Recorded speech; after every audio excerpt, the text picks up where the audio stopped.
Memperingati Hari Jantung Sedunia, kita akan membahas topik penting, tips menjaga kesehatan jantung agar tetap kuat, sehat, dan berdetak sepanjang usia.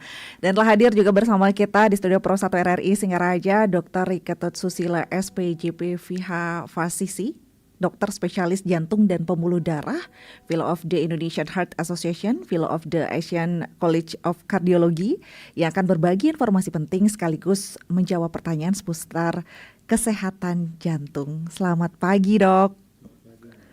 Selamat pagi, salam sehat selalu, Dok. Ya, selamat sehat. Terima kasih sudah hadir juga di studio Pro 1 RRI Singaraja, Dok. Dan tidak henti-hentinya, Dok, kita membahas niki kembali terkait dengan penyakit jantung. Seperti yang kita tahu, mungkin penyakit jantung ini masih, Dok, yang menjadi penyebab kematian nomor 1 di dunia, Dok, ya. Nah, sebenarnya apa, Dok, yang mungkin membuat jantung kita itu begitu rentan kayaknya ini, Dok? Ya, oke. Terima kasih, Mbak. Ya. Selamat pagi pemirsa RRI dimanapun berada. Kembali lagi ini saya Dr. Ketut Silo selaku sebagai dokter spesialis jantung akan pagi ini bersama saudara-saudara untuk membahas tentang tips menjaga kesehatan jantung dalam rangka untuk merayakan Hari Jantung Sedunia akan jatuh bulan September. Ini segala rangkaian untuk pelaksanaan tersebut. Seperti apa yang ditanyakan tadi, betul sekali, Mbak, ya. Memang sekarang kecenderungan untuk penyakit jantung meningkat, ya. Data terakhir itu di seluruh dunia itu sekitar kurang lebih 20,5 juta orang meninggal karena serangan jantung.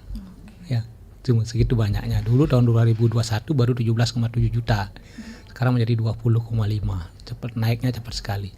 Kemudian juga kalau kita lihat data-data yang dilaporkan bahwa ada 1 dari antara 3 orang yang meninggal itu pasti karena penyakit jantung.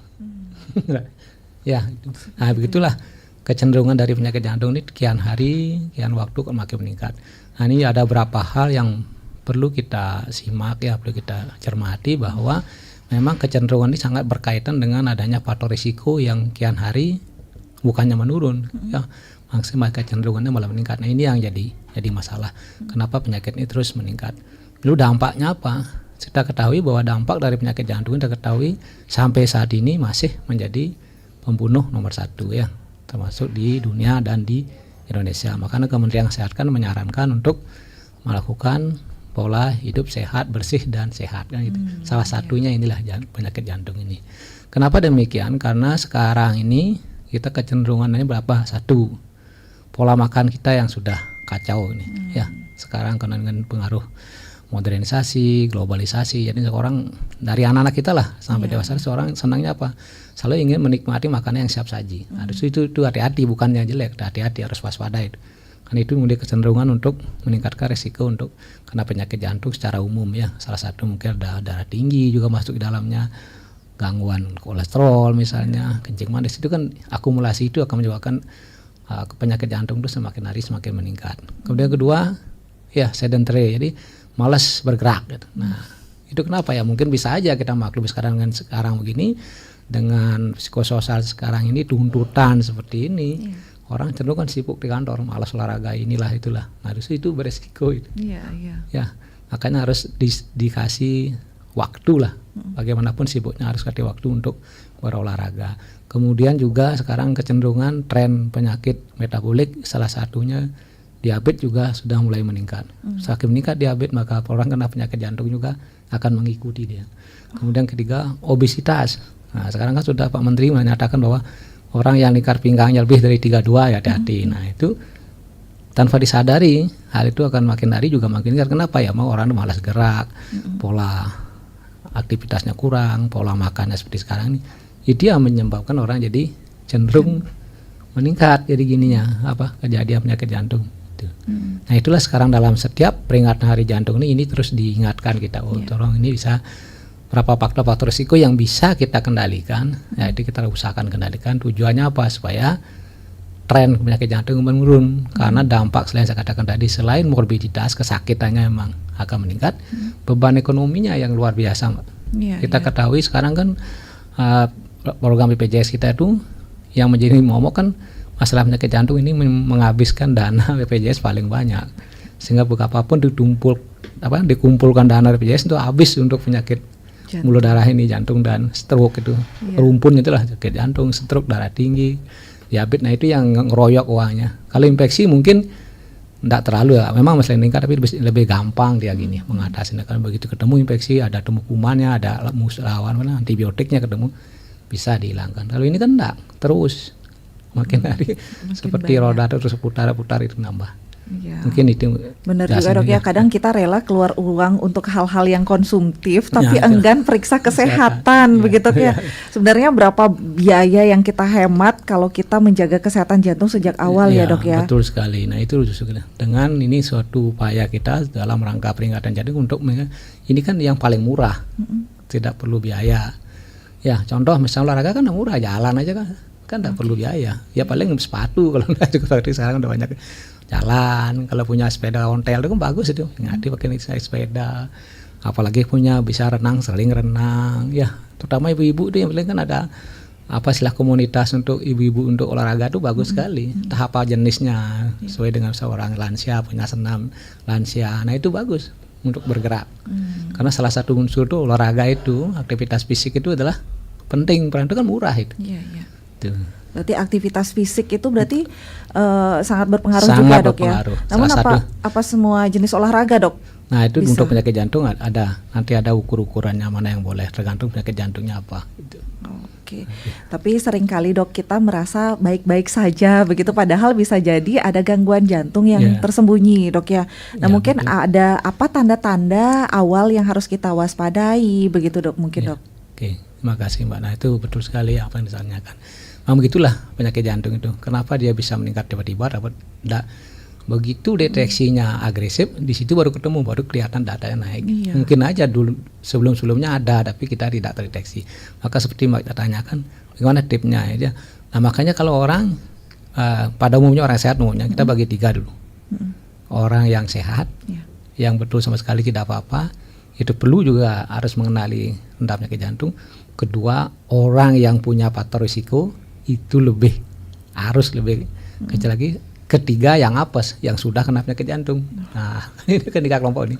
Nah kalau orang yang belum sakit apapun, sehat, bugar itu namanya primer prevensi ya, pencegahan primer. Sebelum terjadi, orang yang sehat pun harus tahu bahwa dia tetap menjaga kesehatannya supaya jangan sampai jatuh ke sakit atau kena penyakit jantung, kan itu umumnya. Nah kalau bagi mereka yang punya faktor risiko umumnya ya bisa sudah punya darah tinggi, udah gemuk, punya kolesterol, punya penyakit ginjal, punya kencing manis. Nah ini orang berisiko nih. Belum tentu dia ada penyakit jantung, tapi ada kecenderungan ada penyakit jantung akan lebih tinggi. Nah ini juga perlu dikasih intervensi. Itu malah pencegahan sekunder. Sedangkan orang yang sudah kadang jatuh sakit jantung ya tetap dikasih pencegahan supaya tidak penyakit jantung parah atau bahkan mencegah kematiannya. Nah itulah kan ada 3 kelompok ini. Nah sekarang kita kan ambillah sekarang kelompok yang primer yang anak-anak sudah merasa sehat. Nah makanya di sini juga sebenarnya orang begitu merasa sehat abai dia. Usaha sehat enggak apa-apa, belum tentu gitu ya. Tapi kalau Anda sekarang sehat, kalau pola hidupnya tidak sehat, ya tinggal nunggu waktu aja. Cepat atau lambat kena. Maka itu ya kalau sudah kadang sehat tolong jaga kesehatannya, kalau itu berharga sekali. Tetap pola hidup sehat, tetap olahraga harus bagus ya. Karena pola hidup sehat, satu pola makan juga gimana ya. Ya kemudian kita menghadapi stres, aktivitas itulah tetap dijaga sehingga dia umurnya akan jauh lebih panjang. Artinya dia tetap dijaga itu tidak kena faktor risiko apalagi sampai sakit jantung. Tuh ya. Nah bagi mereka yang sudah punya faktor risiko, nah faktor risiko ini harus kendalikan. Misalnya contoh, dia sudah darah tinggi ya kontrolkan darah tingginya, diobati, dikasih diet. Orang diabetes juga sama, kontrol gula darahnya. Orang gemuk turunkan berat badannya. Orang kolesterol diet yang bagus, olahraga yang bagus. Nanti ujung-ujungnya kan turun. Nah, kalau sudah turun faktor risiko ini, nah, kecenderungan untuk penyakit jantung tentu akan bisa diturunkan. Itu strategi. Nah bagi mereka yang sudah kadang kena sakit, ya tidak apa-apa, sudah apes, sudah kena, sudah tetap harus optimis, bersyukur ya, dan harus percaya diri bahwa ini penyakit yang bisa diobati gitu loh. Jangan terlalu kecil usaha jantung ini mati udah jangan. Itu masih panjang kalau ada usaha. Contohnya apa? Reguler kontrol cek jantungnya tiap bulan sekarang kalau rutin. Nah yang jadi masalah justru orang pengertian kontrol itu bukan nanti tiap bulan aja enggak. Yang rutin tiap bulan, tetapi juga harus kontrol bila ada keluhan itu. Ya, harus itu ada yang kontrol. Nah barulah setelah kontrol, kalau ada faktor risiko lain itu dikendalikan lagi. Dia sakit jantung karena darah tinggi, obati darah tingginya. Sakit jantung karena kencing manis, obati kencing manis. Nah gitu. Terus sehingga ini semua 3 komponen harus diintervensi dengan cara yang berbeda. Baik. Agar tidak sudah parah baru ketahuan gitu dok ya. Nah mungkin bagaimana dok? Tadi kan dikatakan harus rutin cek kesehatan begitu untuk masyarakat awam. Mungkin kapan sebaiknya kita memulai begitu dok melakukan pemeriksaan jantung ini? Oke, terima kasih. Nah ini bagus sekali pertanyaan. Nah, tadi kelompok tadi. Nah kalau bagi tidak ada faktor risiko ya itu bisa rutin, misalnya 3 tahun sekali baru cek. Tapi kalau sudah faktor risiko diusahakan semakin banyak faktor risikonya, justru kontrol akan semakin sering. Anggaplah bisa punya kencing manis, kemudian darah tinggi, kolesterol, ya sudah tiap 3 bulan 6 bulan cek. Bagus tensi saya, bagus kolesterol saya, bagus gula darah, itu dicek. Nah kalau sudah lebih banyak lagi bisa tiap bulan cek. Gitu, ya. Tergantung faktor risikonya dan kondisinya di mana ini. Apakah sudah ada punya faktor risiko apa enggak? Nah, kalau sudah sakit jantung pasti rutin dah tiap bulan pasti cek. Baik, karena kesehatan itu kan investasi masa depan begitu dok ya. Katanya Mas gimana saat tua itu tergantung bagaimana saat kita muda begitu. Nah kan banyak juga sekarang anak muda yang menganggap kesehatan jantung itu itu urusan nanti saja dah gitu mungkin dok ya. Nah menurut dokter sejak usia berapa mungkin dok sebaiknya kita peduli nih terhadap jantung dok? Kalau kita pakai ukuran usia memang tidak ada batasannya. Nah, tapi idealnya kalau untuk penyakit jantung yang berkaitan dengan proses metabolik dan degeneratif itu bisa usia 40 tahun ke atas tidak mulai. Tapi kalau itu berkaitan dengan penyakit jantung bawaan sejak dini, gitu ya. Kemudian kedua kalau itu penyakit jantung infeksi kapanpun. Nah contoh yang paling sering kita jumpai adalah penyakit infeksi pada jantung adalah penyakit jantung rematik. Nah justru itu pada usia-usia anak-anak itu umur 11-12 tahun sudah ada. Begitu ada keluhan curiga penyakit jantung segera. Kalau itu infeksi itu sudah ada obatnya. Asalkan ada masyarakat yang terkena itu rajin berobat dan itu bisa disembuhkan nanti. Curiganya curiga terkait apa biasanya dok? Salah satu contoh untuk penyakit-penyakit jantung yang dicurigai pada usia dini gitu ya. Contohnya misalnya kok anak saya ini kok biasanya tidak seperti biasa kok gampang capek. Sedikit suruh jalan sudah berhenti dia. Kalau tanya ternyata yang berat napas, nah itu hati-hati. Kedua merasa jantungnya kok ada debarannya kok sekarang segini kok sedikit jalan kok debaran tambah kencang. Nah itu udah curiga dah. Itu yang usia-usia dini. Nah, kemudian kok sering mengeluh rasa berdenging, lemes gitu, nah itu hati-hati ya. Dibanding dengan hari-hari sebelumnya. Nah itu sebagai tanda-tanda kalau usia muda. Tapi kalau usia sudah lanjut jelas lah. Kalau sudah banyak faktor risiko kayak tadi itu darah tinggi, kencing manis, kolesterol itu sudah. Kalau sudah ada tanda seperti tadi, gampang capek. Biasanya kita bisa naik 2 tangga tidak istirahat. Sekarang kok 1 tangga sudah mulai harus istirahat. Nah itu hati-hati. Kedua kok jalan sedikit dadanya kok rasa enak ya, rasa berat, rasa panas, apalagi sampai ke punggung rasanya. Setelah dengan keringat dingin tuh jangan dianggap remeh itu kalau sudah bisa lanjut, apalagi faktor risiko itu sudah berat itu harus segera itu dikontrol kan. Kemudian ketiga mungkin kok jalan biasanya saya bisa sekian rumah sekarang kok berdebar ya, tidak enak detak jantung ada yang tidak nyambung nih jantung rasa berhenti. Nah itu juga salah satu tanda bahwa Anda jangan sampai itu ada penyakit jantung. Atau sering yang bisa biasa jalan-jalan kok kelihatan kaki saya kok bengkak ya dua-duanya. Nah itu hati-hati itu mungkin udah berkaitan dengan penyakit jantung atau mungkin penyakit lain gitu. Tapi itu juga awal-awal kita curiganya. Nah setelah maka segeralah ke fasilitas kesehatan terdekat ya. Terserah ke dokter, puskesmas atau rumah sakit terdekat. Baik, itu mungkin. Harus aware sama alarm tubuh berarti dok ya. Kasih tanda. Tapi kalau untuk anak muda sekarang dok, menurut dokter sekolah itu punya peran tidak dok untuk menjaga kesehatan jantung generasi muda juga saat ini? Justru diharapkan salah satu komponen itu masuk di situ. Oke. Ya salah satu apa? Ya ke sekolah. Sekarang zaman serba modernisasi kan sekolah sudah pakai sepeda motor. Iya. Jarang gerakan. Sudah kayak walaupun sudah jauh ya oke lah sepeda motor. Tapi setelah di sekolah diusahakan jangan mana-mana sepeda motor harus jalan ya sekolah, ada olahraga sekolah kan ada itu. Nah itu harus diikuti kecuali memang ada penyakit tertentu yang tidak boleh. Nah itu harus diikuti. Itu aja sudah diikuti. Jalan di sekolah ada kegiatan kayak suara gerak jalan, olahraga, senam nah itu diikuti. Itu salah satu bentuk melaksanakan pola hidup sehat. Baik.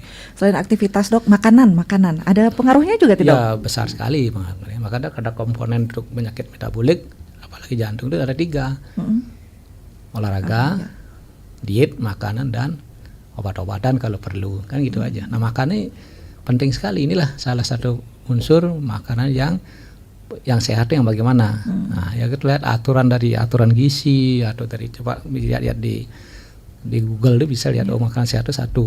Usahakan porsi makannya itu adalah ya 2 atau 3 porsi itu adalah kebanyakan sayur dan serat. Sayur dan serat. Itu yang diutamakan dulu. Kedua, nasi jangan terlalu banyak. Kemudian daging merah dibatasi, kalau bisa ikan laut. Kemudian goreng-gorengan dikurangi dan perbanyak juga kacang-kacangan. Kecuali memang punya risiko asam urat misalnya lain ceritanya. Nah, itu polanya. Jadi kalau kita punya piring itu bagi 4 aja piringnya. Bagi 4, seperempatnya adalah sayur, 4 buah, daging sedikit, baru nasi. Jangan kita balik nasi banyak, kasih daging banyak, baru sedikit sayur. Nah, itu kan kebalik kan. Tapi kalau orang kita kan kalau enggak makan nasi sudah enggak banyak, enggak cukup.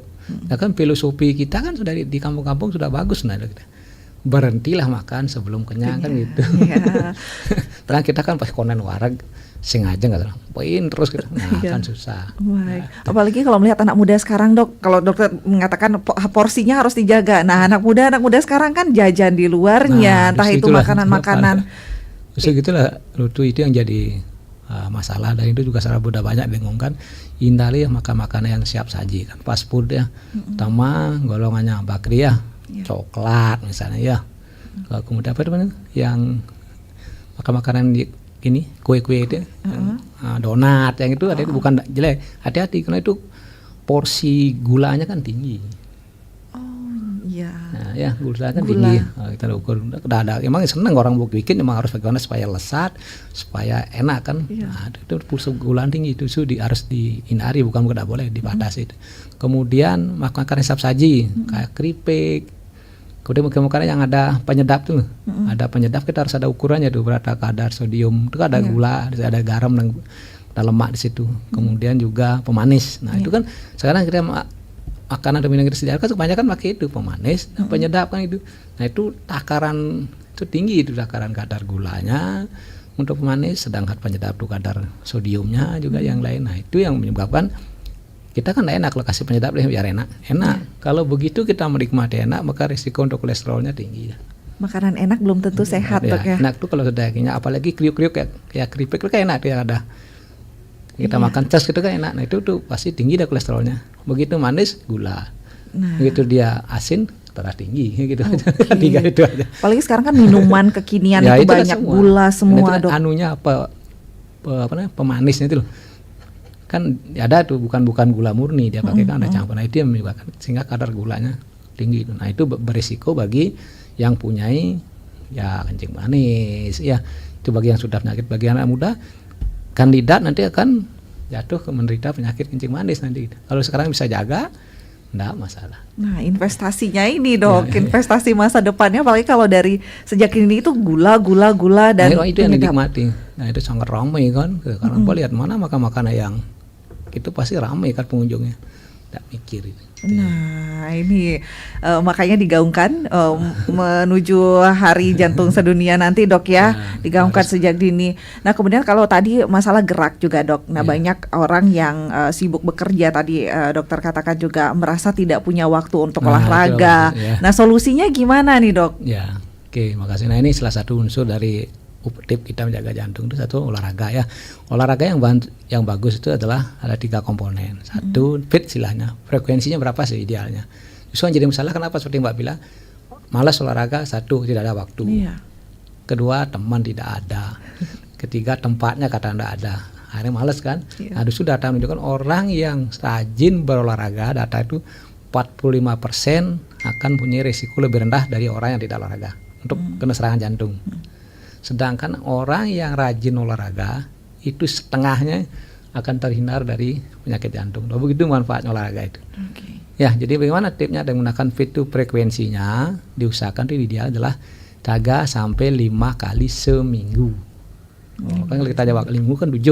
Ya 5 hari lah pakai olahraga. Kalau bagi mereka yang sudah istilahnya mepet dengan waktu lah, itu kita gunakan. Lamanya berapa? Jangan lama, enggak usah lama, yang penting setiap hari lah, tiap sekali sesi olahraga itu 30 menit. Ya, kalau mau dibagi bolehlah 15 kali 15 cukup lah. Kalau pagi 15 menit, sore boleh. Tidak ada batasan waktu lagi olahraga harus pagi, enggak. Pagi bagus, sore bagus, kan orang ada malam olahraga ada. Nah, gitu ya. Tuh olahraga tip. Kemudian lah intensitasnya gimana? Ya satu, ukurannya untuk olahraga yang bagus untuk jantung itu adalah sesuaikan umur. Ya umur pada belum ada kelainan yang lainnya umur, maka umurnya adalah 220. Usia itu dikurangi usia Anda berapa? 70, 60. Nah, itulah maksimal nadi. Nah, nadi kan anggap kalau umur 70 berarti kan 100 berapa itu? Berarti 220 kan jadi 150 kan? 150. Nah, 150 itu maksimal. Nah, sekarang untuk olahraga yang biar aman 50% dari itu udah cukup. Sampai 70%. Jadi kalau anggaplah sekarang 75 nadinya. Ya, itu maksimal. Cukup olahraga 60 kali. Detak jantung kalau sampai 60 sudah istirahat dah. Nah, itu lebih rutin. Nah, itu tipsnya, segitu kecepatannya. Kemudian jenis olahraganya apa aja yang boleh. Nah, jadi untuk orang dengan sudah punya faktor risiko apalagi sudah memiliki jantung, yang sering gunakan adalah jalan, jogging itu paling bagus. Naik sepeda. Ya, kalau memang kalian sudah bisa naik sepeda. Kedua, berenang kalau memang sudah bisa renang ya, jangan belajar renang. Kemudian angkat beban ya, kayak itu angkat di rumah kan ada tuh, apakah ember apa ditekuk-tekuk ini, itu bagus tuh ya, jogging. Kemudian ketiga itu adalah olahraga santai, misalnya apa, menari itu masuk loh. Menari itu juga bagian olahraga. Maka orang kalau nari kan keringetan, nanti sebenarnya banyak. Satu bisa mengurangi stres, kedua bisa berolahraga. Nah itu nari, nah itu betul-betul olahraga yang dianjurkan. Kalau yang bapak-bapak ibu yang masih fit kondisinya, tenis masih dianjurkan. Tuh, tenis ya.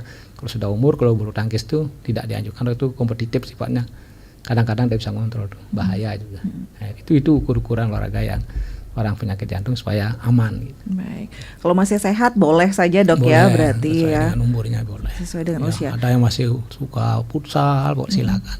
Baik. Kalau ini biasanya naik turun tangga itu cukup berarti cukup. dok ya. Yang penting jalan setiap hari itulah 30 menit lah sekurang sebesar itu. Nah, bagaimana dengan ibu rumah tangga dok yang merasa oh saya sudah banyak kegiatan fisik ini dok, udah berolahraga tuh nyapu ngepel, cukup tidak dok?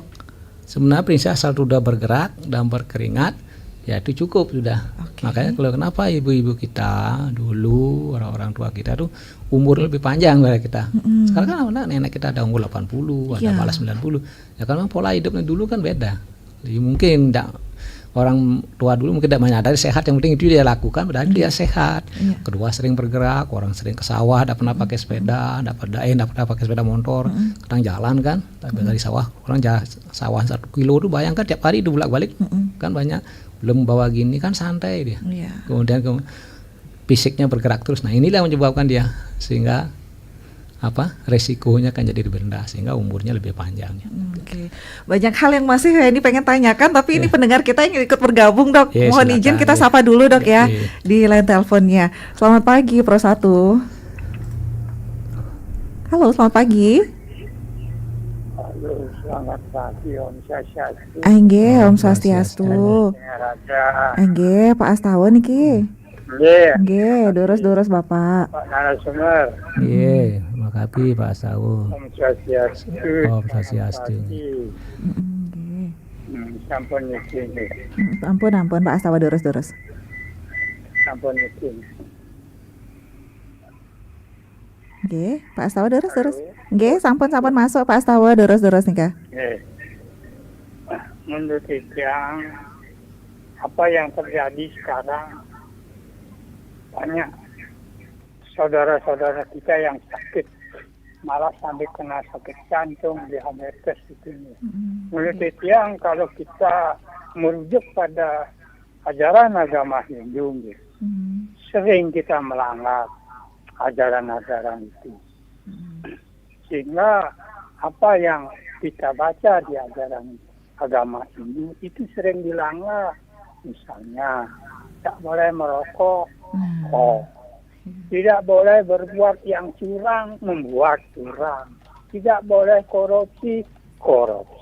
Ini kan terjadi hal-hal yang demikian saya lihat, saya perhatikan di TV kan. Nah, karena dia baru sadar, sudah terlibat dalam itu baru dia sadar. Di sana dia mengerti bahwa dia merasa dosa.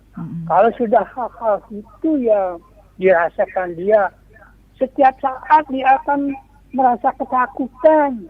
Bilang ada anak nodong pintunya, dia merasa takut. Ini anak hutang, anak begini, anak begitu. Nah, disinilah perlu ditekankan kalau kita merujuk kepada agama Hindu itu betul-betullah melaksanakan ajaran agama Hindu yang benar, yang hakiki. Kita yakin pada Tuhan itu ada di mana-mana.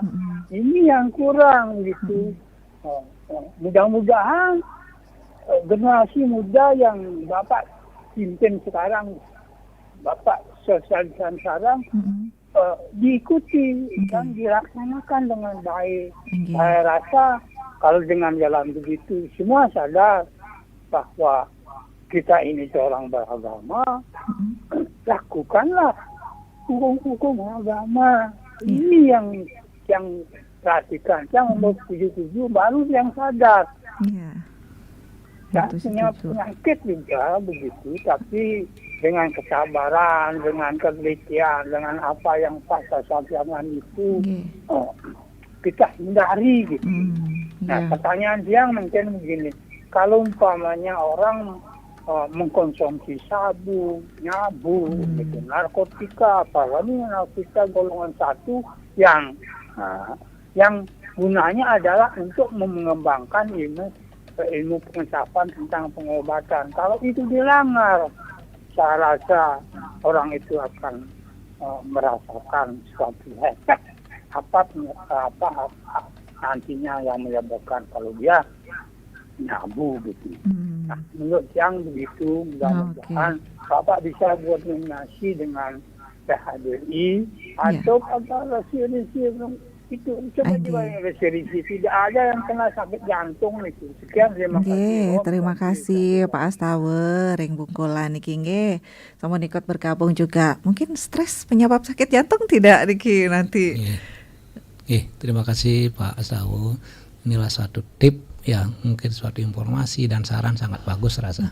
Salah satu unsur dari jantung itu ada yang cerdik itu kan terakhir tuh kelola stres. Nah ini sebabnya salah satu komponen untuk mengelola stres ya ini ajaran agama masing-masing, entah itu agak percayaannya, entah Hindu, apa Islam dan yang lain.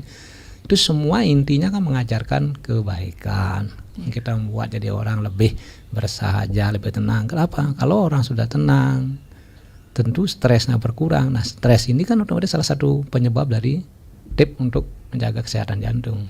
Maka salah satu kita menjalankan ajaran agama dengan benar, itu sudah akan mengurangi stres.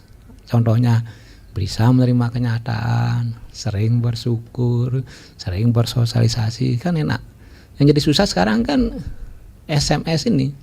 Senang melihat orang lain susah dan susah melihat orang lain senang kan gitu. Pengaruh sosmed itu jadi itu yang bikin kita jadi stres. Sudah stres ya kena, padahal belum tentu orang lain yang kita curigai senang itu belum tentu juga dia lebih baik kepada kita kan gitu. Nah itu karena suasana ya perkembangan globalisasi itulah. Karena kan banyak sakit SMS itu. Kalau orang sukses, kita stres.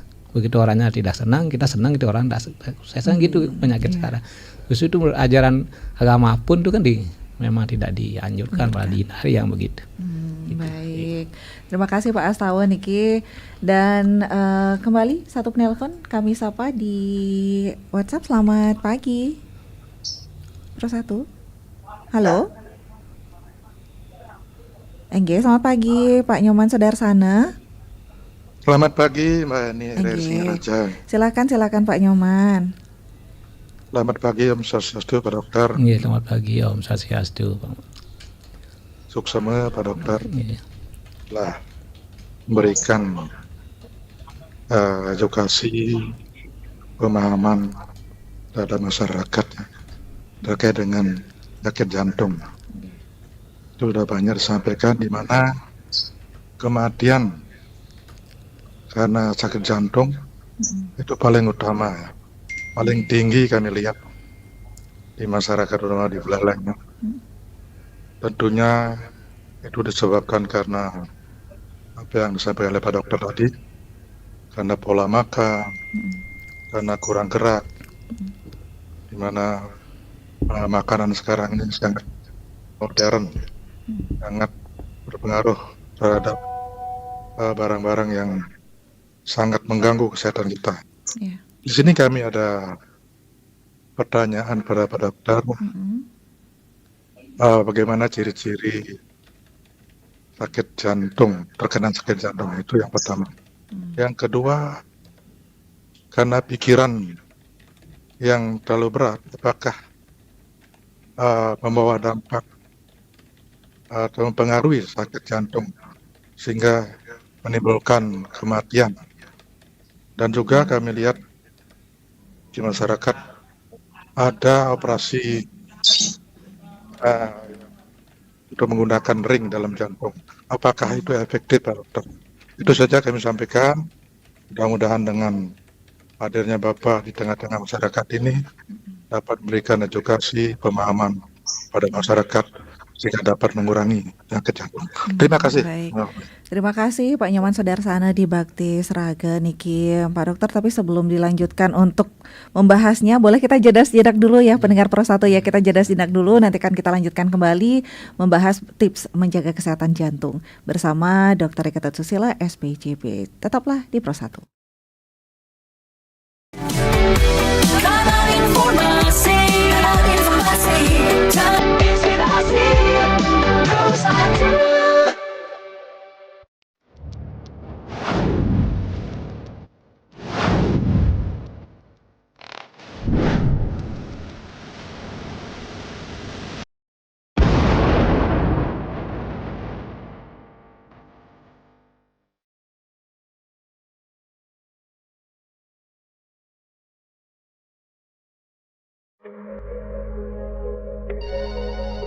Halo RRI.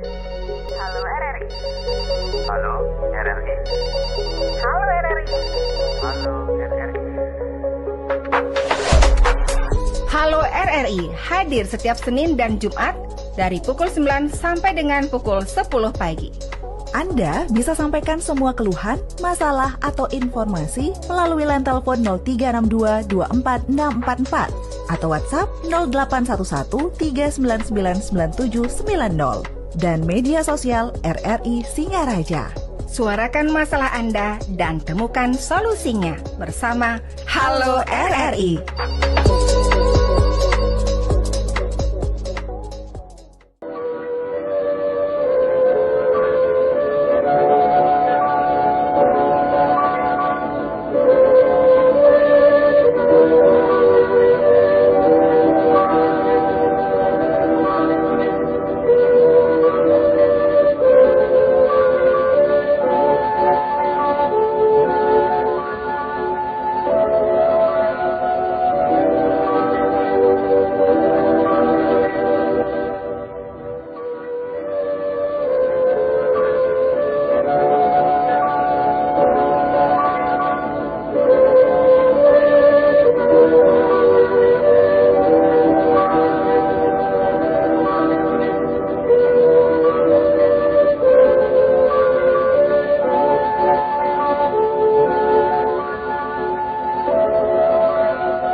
Halo RRI.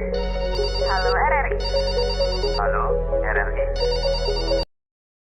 Satu RRI Singaraja kembali kami hadirkan dialog Hebali Kengken pagi ini. Jadi dalam rangka menyambut Hari Jantung Sedunia, kita membahas topik penting tips menjaga kesehatan jantung bersama Dr. Ika Susila, SPJP FIH Fasisi, dokter spesialis jantung dan pembuluh darah.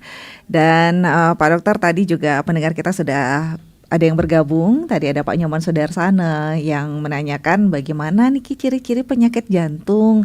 Kemudian karena penyakit pikiran yang berat apakah membawa dampak juga kena sakit jantung begitu. Kemudian ada ditanyakan juga terkait dengan operasi penggunaan ring, Dok, apakah efektif begitu. Silakan, Dok. Terima kasih Pak Nyoman. Ini bagus sekali pertanyaan ini ya. Jadi tanda-tanda orang penyakit jantung sudah saya jelaskan tadi bahwa salah satunya yaitu ya, kalau orang punya risiko, ini faktor risiko dulu ya. Kalau sudah ada faktor risiko saya sebutkan tadi, apapun darah tinggi, kencing manis, kolesterol, penyakit ginjal. Ya, itu kalau ada keluhan seperti itu ya, dada terasa tidak enak, harus sebut dengan angina atau nyeri dada itu mungkin sulit ya, tapi juga tidak enak, dadanya ampek, panas gitu, apalagi sampai tembus ke punggung, apalagi stay dengan keringat dingin, itu hati-hati itu mungkin ada serangan jantung ini ya, itu harus segera ke rumah sakit. Kedua itu tadi mungkin gampang capek, ada sesek dia. Yang biasa jalan di rumah tuh kok tak bisa ya kalau asam berat, itu juga salah satu gejala. Kemudian ketiga yang sering juga ya tiap pagi jalan segala kok kaki saya dari hari-hari kok tambah bengkak ya, dua-duanya terutama ini. Itu adalah tanda-tanda. Kemudian juga detak jantung, sering menari meraba nadi sendiri gitu istilahnya. Saraba aja nadinya kok sekian jalan saya udah detak jantung udah karu-karu, bahkan ada yang hilang atau lebih cepat tidak teratur. Itu juga salah satu tanda bahwa hati-hati akan tanda suatu penyakit jantung. Itu segera datang untuk memeriksakan diri ke pusat kesehatan terdekat lah. Yang kedua tentang kemudian terkait dengan stres tadi juga sudah disampaikan Dok ya. Kemudian stres sangat besar pengaruhnya. Karena sekarang hidup penuh dengan stres, maka salah satu komponen dari cerdik itulah mengelola stres. Bagaimana cara mengelola stres yang baik kan gitu. Justru sekarang banyak bapak-bapak itu sudah ada komunitas, apa sih hobi senangnya gitu loh. Ada perkumpulan ibu-ibu jalan, itu pakai sering berkumpul-kumpul ya, komunikasi membuat suasana lebih santai lah. Itu salah satu sebab. Mungkin yang punya hobi menari, ada dua manfaatnya menari. Satu bisa menghilangkan stres, kedua juga bisa berolahraga yang dianjurkan oleh jantung. Kalau punya kebiasaan olahraga silakan punya komunitas olahraga, pakai itu jalan santai, atau misalnya olahraga tenis yang masih memadai dan kesehatan fisik cukup, itu sangat bagus sekali.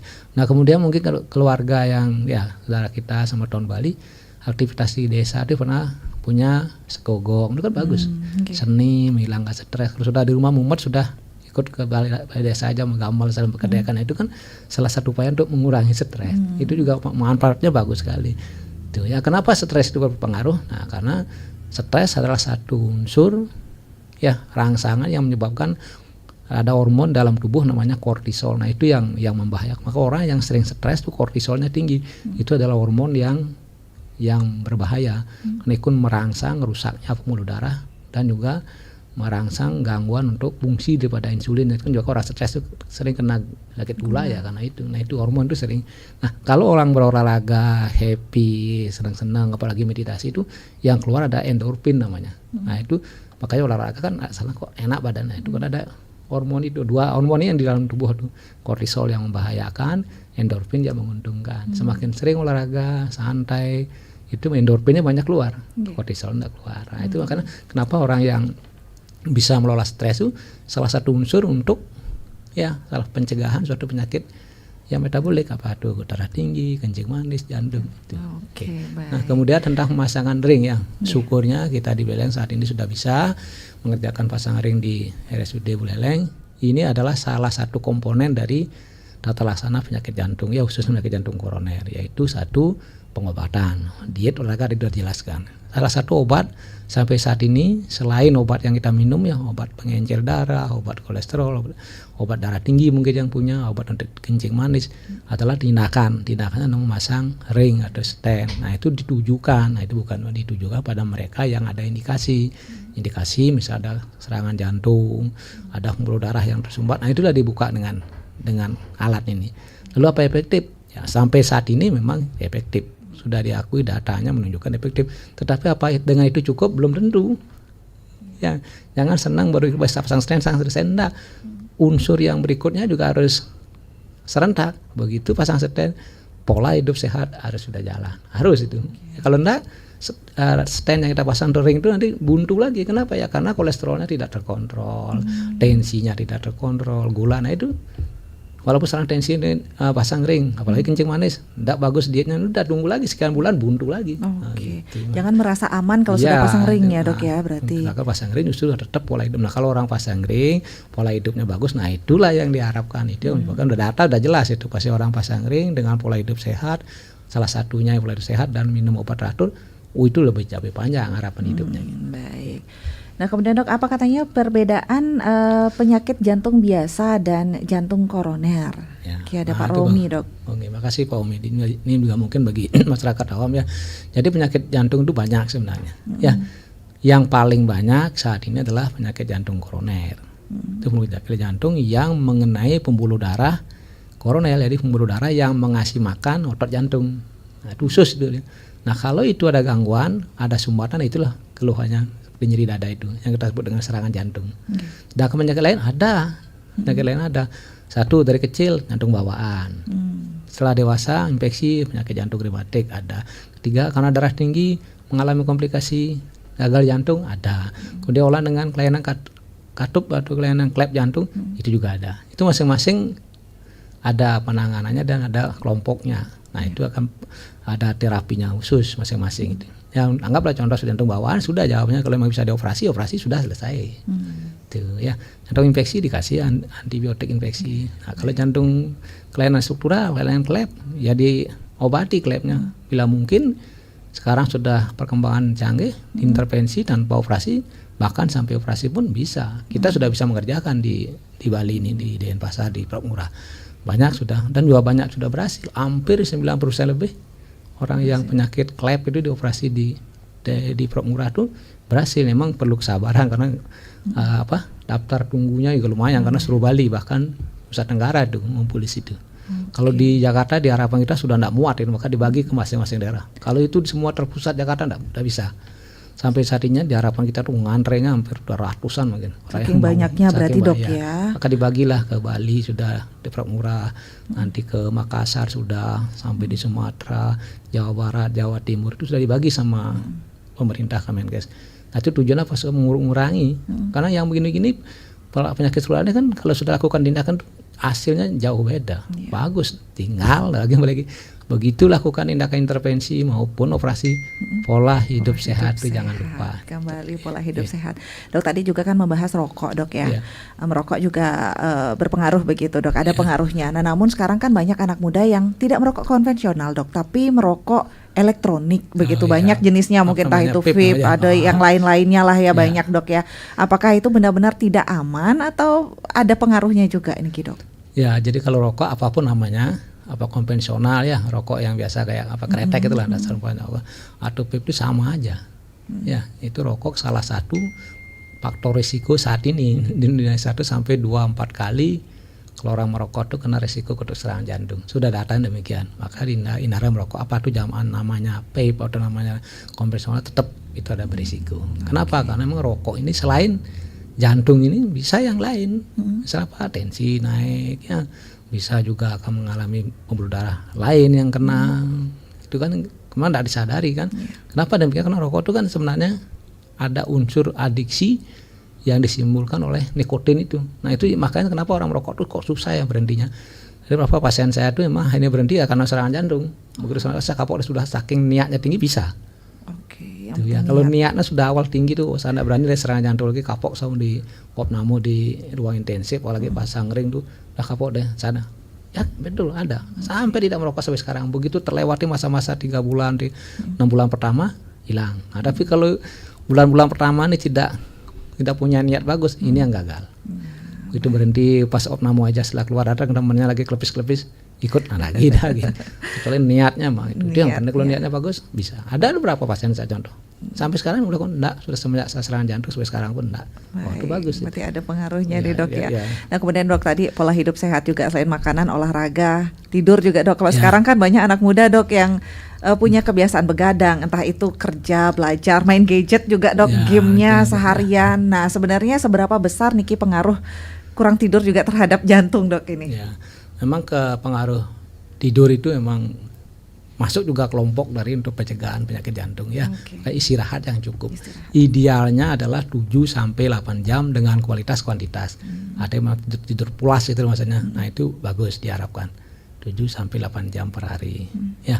Nah, kalau orang yang tidak bagus pola tidurnya apalagi itu, risikonya akan tinggi untuk kena penyakit kardiovaskuler pada umumnya. Kenapa?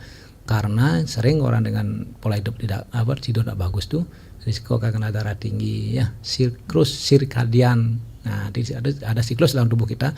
Tubuh kita tuh kalau pagi itu kecenderungan tensi akan naik gitu, stres sampai dini hari, nanti turun lagi malam dia akan rendah dia. Itu titik terendah dia.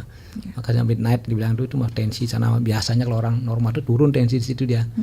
Kemudian hormon-hormon itu akan turun dia, hormon jahat itu turun dia. Begitu mulai pagi naik lagi. Nah, makanya kadang kenapa orang serangan jantung sering dini hari atau pas saat rapat pagi itu udah plug serangan jantung. Nah, itu sirkadian begitu naik dia. Nah, inilah maka sekarang kita harus merubah pola ini. Kalau orang tidak tidur, berarti kan midnight-nya tidak ada dia. Terus naik ini hormon jahat ini malam-malam. Nah, inilah kecenderungan hormon dalam tubuh juga akan kacau, terutama hormon jahat ini. Itulah menyebabkan kecenderungan orang yang sering begadang itu punya risiko untuk penyakit ya kardiovaskuler gitu, jantung. Ya. Nah, seringkali kita tahu teori, Dok, ngerti tapi sulit menjalankan. Nah, mungkin ada saran, Dok, untuk mengubah kebiasaan buruk yang sudah terlanjur Niki mengakar mungkin begitu, Dok.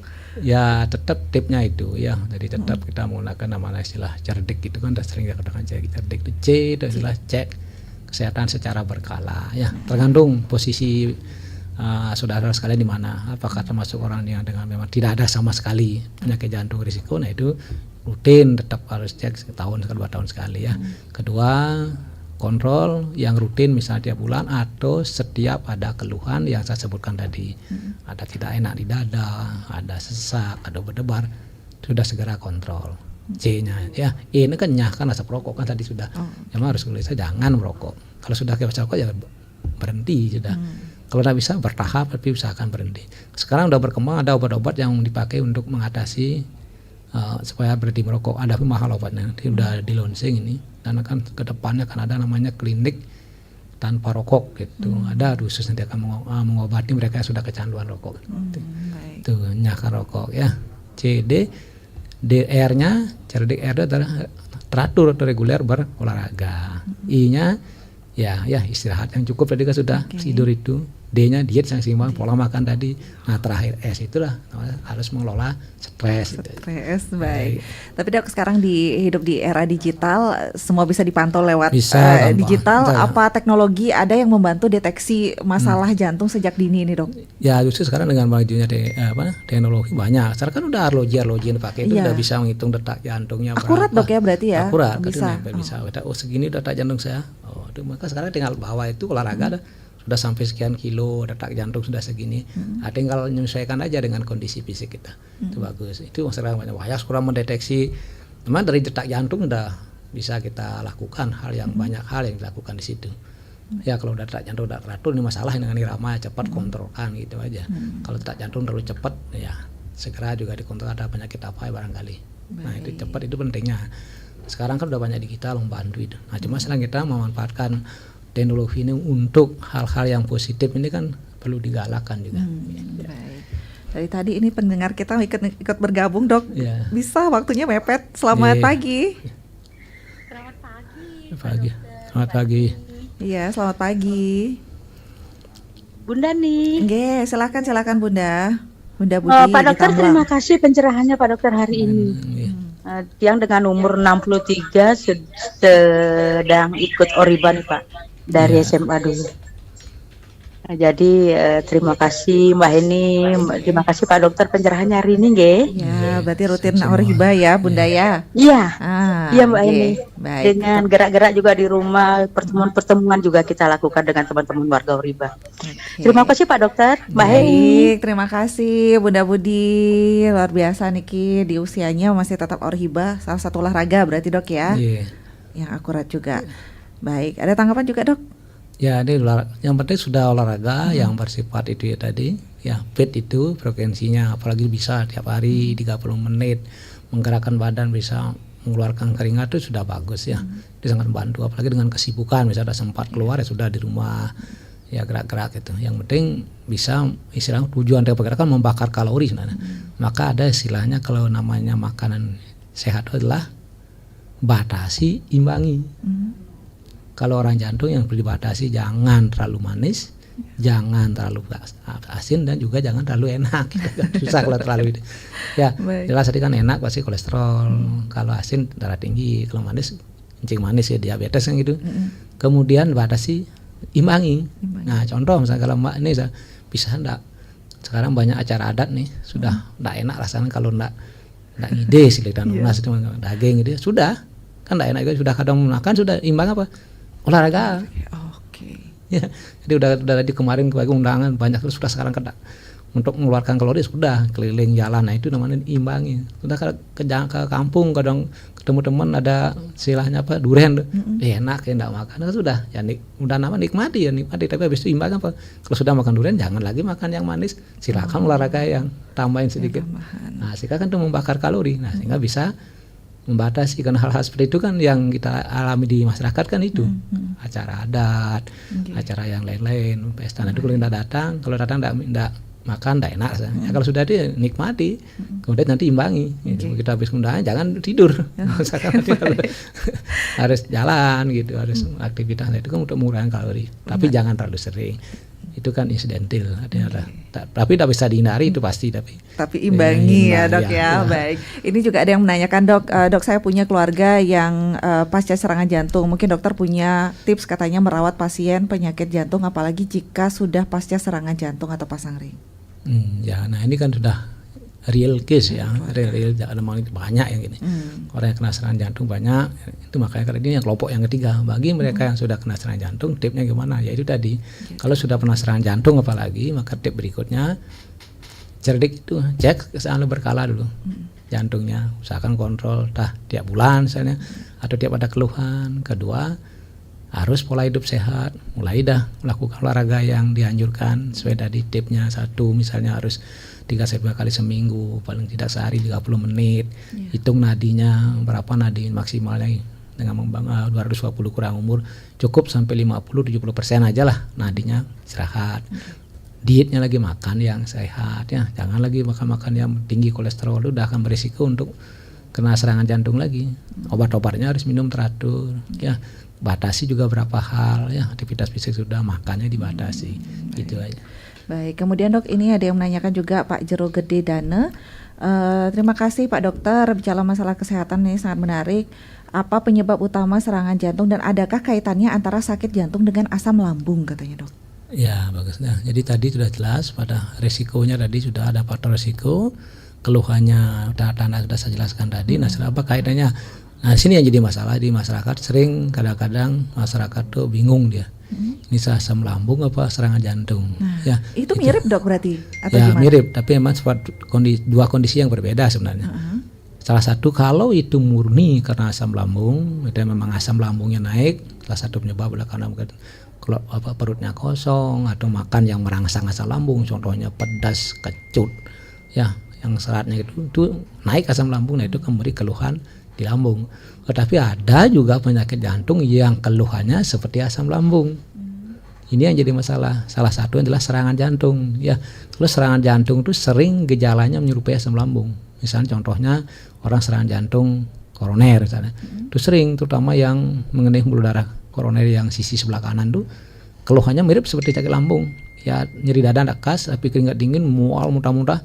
Setelah direkam jantung, ternyata ini serangan jantung. Nah, karena harus hati-hati. Kalau ada seperti itu, tapi ingat juga ada faktor resiko untuk itu.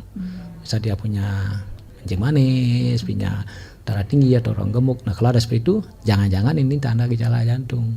Tapi kalau memang tidak ada, mungkin tidak salah saya makan terlalu pedas, nah itu akhirnya dia asam lambung naik. Nah ini yang sering di masyarakat dikacaukan, bisa itu memang berpisah dia. Kalau dia murni karena memang asam lambung, kejalaan seperti itu bukan dia. Tapi kalau gejala itu ada, bagi mereka yang punya faktor risiko, hati-hati gitu ya. Tolong cepat diperiksakan gitu. Baik, masih banyak yang bertanya tapi karena waktu juga Dok luar biasa nih. Terakhir mungkin ada pesan kembali untuk masyarakat kita di momen Hari Jantung Sedunia ini Dok. Ya, terima kasih Mbak. Jadi pesan saya bahwa dalam rangka kita memperingati Hari Jantung Sedunia nanti jatuh pada 29 September 2025, mari kita menjaga kesehatan jantung kita melalui tips cerdik itu ya. Cek kesehatan secara berkala ya.